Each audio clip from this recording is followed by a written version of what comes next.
These lands have been cared for by our ancestors for generations.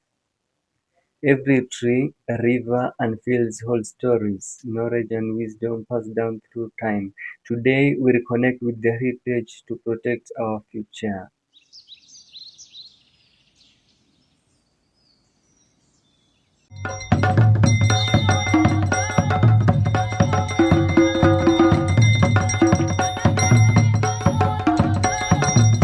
But our lands face threats: deforestation, soil erosion, overfishing, and pollution. Modern pressures are causing us to forget the lessons of our ancestors. Yet, hope is not lost. The wisdom of our elders still holds the key. Good health, cleanliness, and everything starts with an individual. It's an individual responsibility. Na wakati unajua, it's my responsibility to keep my environment clean. I'll always be thoughtful when I'm disposing my things. Our ancestors lived in harmony with nature. They knew when to plant, when to fish, and which areas of the forest to protect. This traditional environmental knowledge guided them in preserving the land for the future generations. Properties. The whole world is turning to natural medicine, natural products are plants. We shred them, we dry them, we grind them, and we mix them and package them into the type of medicine we need. The younger generation is taking up the challenge. By learning from elders and applying traditional knowledge, they are becoming guardians of their land.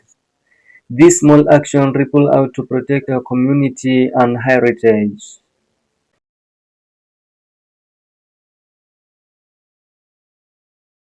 Tunafanya awareness kwa community at large to discourage the youth.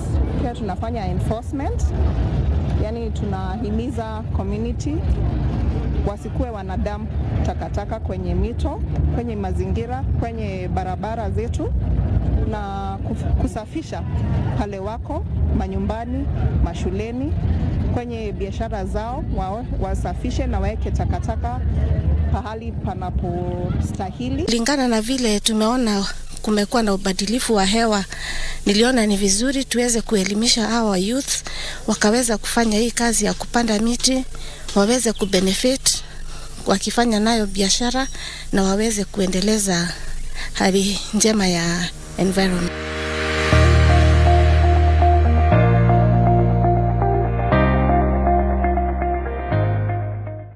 Through collaboration between elders and youth, these lands are healing.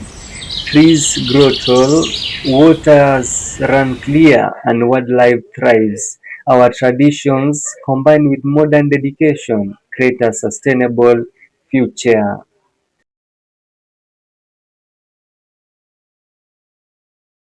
The future of our land rests in our hands. Plant a tree, protect a sacred grove, document the knowledge of your elders. Every action counts. Become a guardian of your ancestral lands today.